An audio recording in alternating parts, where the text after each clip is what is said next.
ల్యాబ్2 land agritech కంపెనీపై fraud ఆరోపణలు వెల్లువెత్తాయి. Company CEO Aditya దేశపాండేపై తీవ్ర ఆరోపణలు చేస్తూ ఆందోళనకు దిగారు డీలర్లు.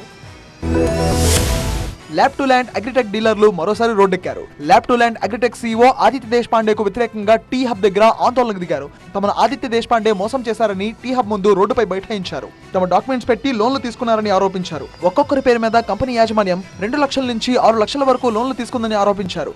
మా పేరు మీద ల్యాబ్2 ల్యాండ్ అనే కంపెనీ పీడీ ఓపెన్ చేసేసి కొంచెం ప్రాసెస్లో చేసారు. దానిలో ఒక యాప్ డౌన్లోడ్ చేసి ఆ ఓటీపీ ఆధారంగా వాళ్ళు ఇంటిపై దగ్గర నుంచి మా పేరు మీద 2,50,000 లోన్ ఇచ్చారు. అది ఈరోజు 4 లక్షలకు చేరుకున్నది.